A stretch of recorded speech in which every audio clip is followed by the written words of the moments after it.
आपल्या TET परीक्षेत घड्याळावर प्रश्न येऊ शकतात आणि ते असे असतील प्रश्न की हा पहिला प्रश्न आहे 3 तास 30 मिनटं एवढे वाजलेत घड्याळात, तर तास काटा आणि मिनिट काटा यातील कोन किती अंशाचा असेल. याच्याकरता एक शॉर्टकट फॉर्म्युला आहे. तो फॉर्म्युला असा आहे की कोन बरोबर इथं किती मिनिटे ते लिहायचं वजा 30 गुणिले किती तास ते लिहायचं. हा कुठला अँगल आहे तर हे समजा घड्याळ आहे, तर 3 म्हणजे इथं वाजलेले असतात, 3.5 म्हणजे हा थोडा तास काटा पुढं आला आणि मिनिट काटा हा इथं आला आणि हा अँगल विचारला आहे. हा किती अंशाचा कोन आहे हे विचारलं आहे. त्याच्यात हा फॉर्म्युला कोन बरोबर 11/2 गुणिले नंबर ऑफ मिनिट्स वजा 30 गुणिले तास. आता याच्यात व्हॅल्यू सबस्टिट्यूट करू.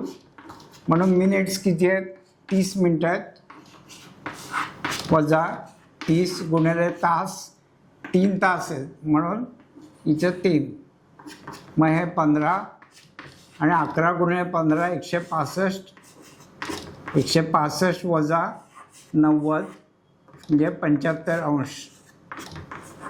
हा अँगल आहे, हा असेल 75 अंशाचा. आता हा प्रश्न बघू.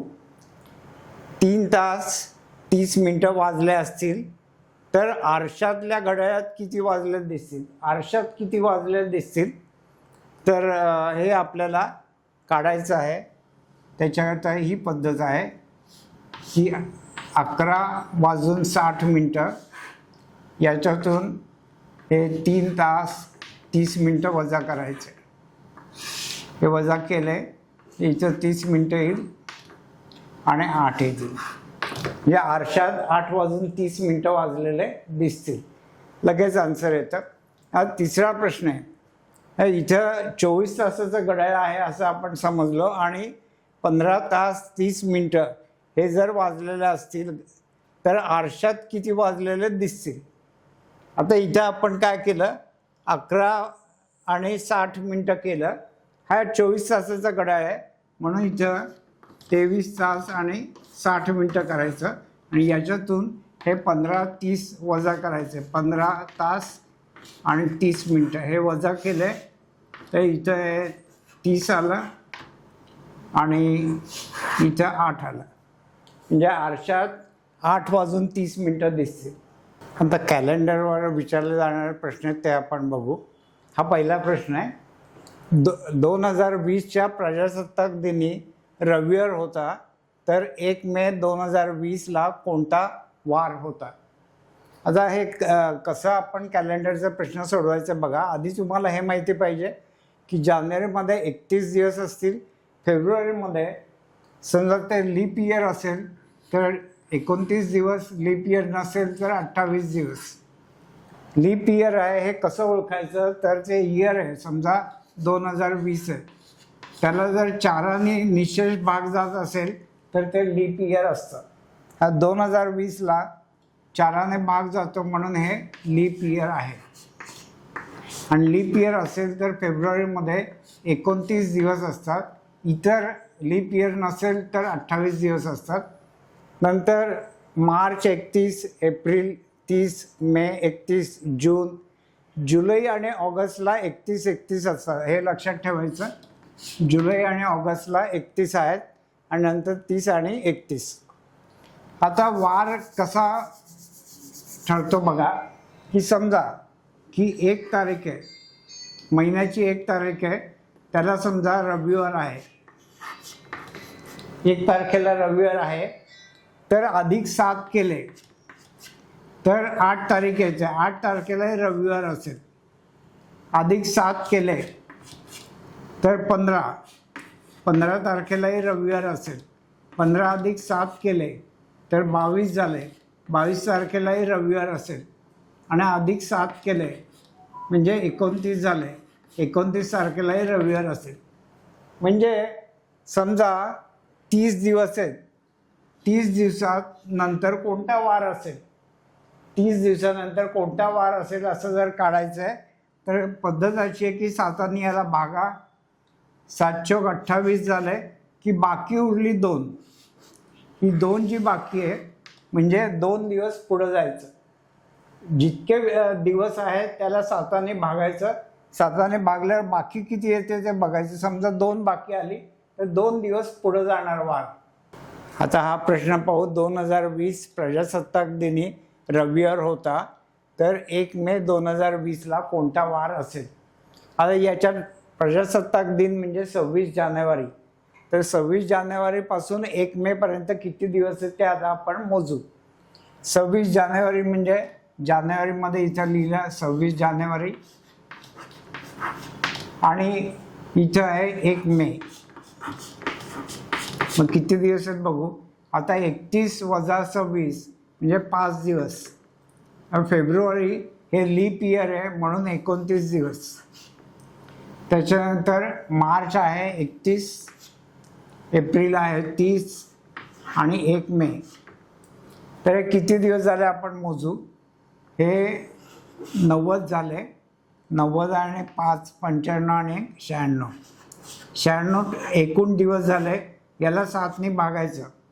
7ने भागल्यानंतर 13 7 91 येतात. आणि बाकी किती येते हे फार महत्त्वाचं आहे. बाकी भाग दिल्यानंतर बाकी 5 येते. बाकी 5 येते म्हणजे रविवारच्या पुढं 5 दिवस आपल्याला मोजायचे. तर सोमवार, मंगळवार, बुधवार, गुरुवार, शुक्रवार. 5वा दिवस म्हणजे शुक्रवार येतो. म्हणून 1 मेला शुक्रवार असेल. 2020ला शुक्रवार असेल. आता हा प्रश्न बघू. 1 मे 2020ला शुक्रवार होता, तर शिक्षक दिनी कोणता वार असेल? आता शिक्षक दिन आणि बाकी काही महत्त्वाचे दिवस आहेत त्यांच्या तारखा तुम्हाला लक्षात ठेवाव्या लागतील. तर 5 सप्टेंबर हा शिक्षक दिन आहे. तर आपण याच पद्धतीने करू. याच पद्धतीने हा प्रश्न सॉल्व करू. हे 2020 लीप इयर आहे. पण कुठून मोजायचं? 1 मेच्या पुढं. हे 1 मेला आपण मोजायला लागलो आणि 5 सप्टेंबरपर्यंत. ऑगस्ट सप्टेंबर म्हणजे इथं 5 सप्टेंबर. आता किती दिवस आहेत मोजू आपण. आता 31 वजा 1 म्हणजे 30. नंतर हे जूनचे 30, जुलै 31, ऑगस्ट ही 31 आणि सप्टेंबरचे 5 दिवस. आता यांची बेरीज करू. 3 चौक 12, 120, 120 आणि 122, 122 आणि 5, 127. 127 दिवस आले. याला 7ने आपण भागलं तर 7 1 7 आणि 57, 7 8 56 म्हणजे बाकी 1 येते. बाकी 1 येते. 1 येते याचा अर्थ 1 दिवस पुढं. मग इथं शुक्रवार होता तर इथं शनिवार येईल.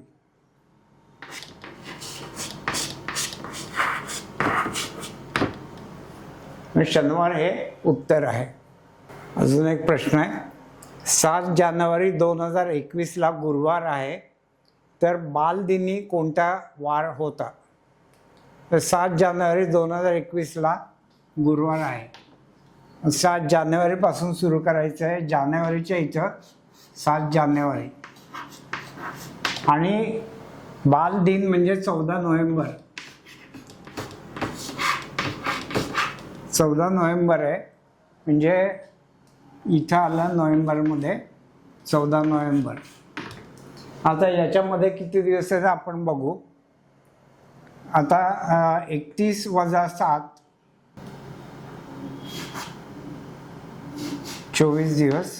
त्याच्यानंतर हे 2021 आहे, लीप इयर नाही आहे, त्यामुळे 28 दिवस असतील फेब्रुवारीमध्ये. हे 28.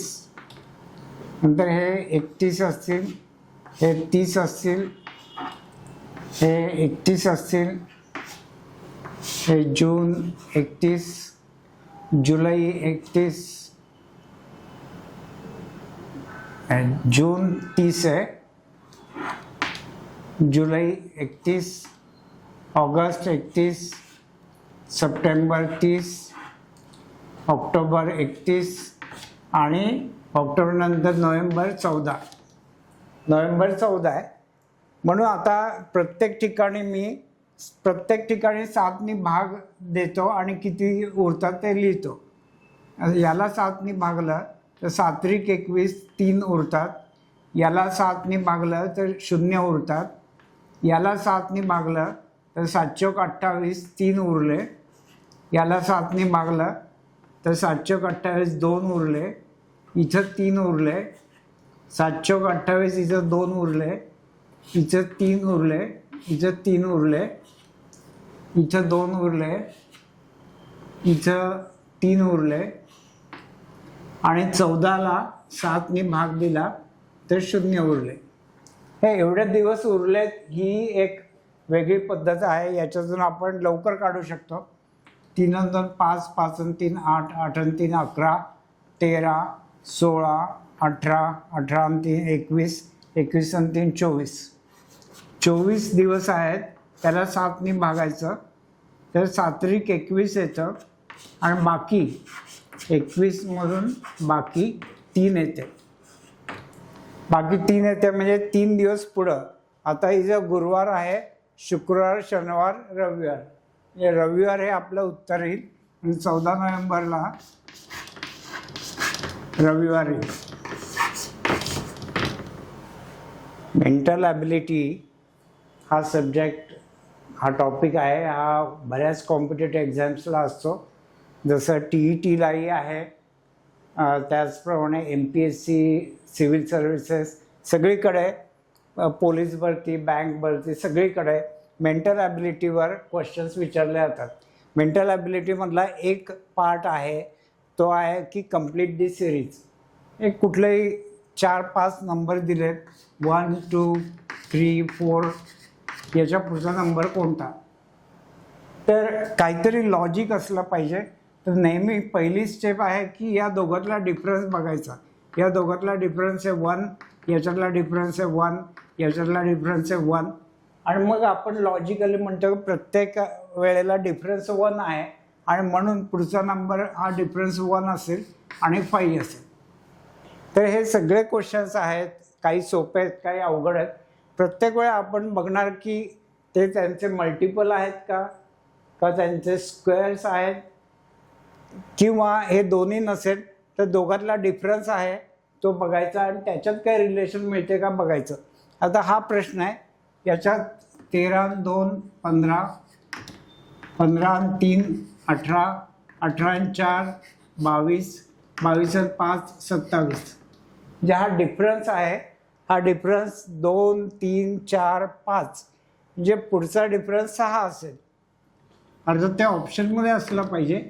तर 27 आणि 6 33. 33 ऑप्शनमध्ये आहे का? आहे. म्हणून 33 हे उत्तर आहे. 33. आता पुढचा प्रश्न बघू. 1, 2, 6, 15, 31.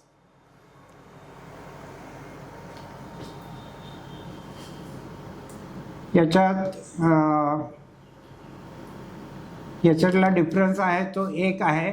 याच्यातला डिफरन्स आहे तो 4 आहे.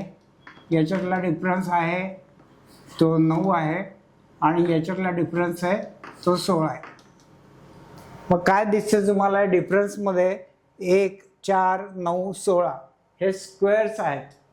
एकाचा स्क्वेअर, 2चा स्क्वेअर, 3चा स्क्वेअर, 4चा स्क्वेअर. त्यामुळे पुढचा असेल 5चा स्क्वेअर म्हणजे 25. म्हणून 31 अधिक 25, 31, 41, 51, 56. आणि 56 हा ऑप्शनमध्ये असला तरच हे लॉजिक वर्क होतं. 56 आहे, हा इथं ऑप्शनमध्ये आहे म्हणून ते आन्सर आहे. आता हा प्रश्न बघू. याच्यात परत आपण डिफरन्स बघू काय आहे. याच्यात तुम्ही हे अल्टरनेट नंबर बघा. इथे एक नंबर आणि इथे एक नंबर असेल. तर हे जर तुम्ही बघितले अल्टरनेट नंबर तर 4, 4चा वर्ग 16, 5, 5चा वर्ग 25, 6, 6चा वर्ग 36. खूप सोपं आहे. इथे 36 येणार आणि 36 हे ऑप्शनमध्ये आहे म्हणून 36 हे उत्तर आहे. हा प्रश्न आता सॉल्व करू. काय लिहिलंय? 1, 2, 6, 24, 120 आणि त्याच्या पुढचा नंबर कोणता? तर याच्यात लॉजिक असं आहे की हा 1 आहे, 1 गुणिले 1 बरोबर 1, 1 गुणिले 2 म्हणजे 2, मग 2 गुणिले 3 6, 6 गुणिले 4 24, 24 गुणिले 5 120. म्हणजे बघा 1 गुणिले 1 इथला नंबर बघा, इथं 1 आहे, इथं 2 आहे, इथं 3 आहे, इथं 4 आहे, इथं 5 आहे, म्हणून पुढचा नंबर आहे 120 गुणिले 6 म्हणजे 720. 720 हे उत्तर आहे. हा प्रश्न बघू. 7, 16, 25, 34, 43 आणि पुढचा नंबर कोणता? आधी फरक घेऊ. 7 आणि 9 16, 16 आणि 9 25, 25 आणि 9 34, 34 आणि 9 43. हे सगळीकडे 9 9 ने वाढतं आहे आणि म्हणून 43 आणि 9 52. 52 हे उत्तर आहे. पहिल्याचं 52 हे उत्तर आहे. आता इथं परत बघू आपण. इथं 4 आणि 5 9, 9 आणि 10 19, 19 आणि 15 34, 34 आणि 20 54. म्हणजे तुम्ही डिफरन्स बघितला तर इथं 5, 10, 15, 20. तर मग इथं डिफरन्स असेल 25. म्हणजे 54 अधिक 25 म्हणजे 54, 64, 74 आणि 5 79 आणि 79 हे उत्तर आहे. आता हा प्रश्न अगदी सोपं आहे की एकाचा वर्ग आहे, हा 3चा वर्ग आहे, हा 5चा वर्ग आहे, हा 7चा वर्ग आहे, म्हणून हे 1, 3, 5, 7 म्हणून 9चा वर्ग म्हणजे 81. 81 हे उत्तर आहे. आता हा प्रश्न बघू. 4, 7, 14, 17, 34, 37 पुढचा नंबर काय? तर आपण अल्टरनेट नंबर बघितले तर 7 आणि 17 कितीचा फरक आहे? 10चा फरक आहे. 17 आणि 37 20चा फरक आहे. तसं इकडून अल्टरनेट केलं इथं 10चा फरक आहे, 14 आणि 34 20चा फरक आहे आणि म्हणून इथं आता हा 40चा फरक असणार आहे. मग 34 अधिक 40 म्हणजे 74 म्हणून 74 हे उत्तर आहे.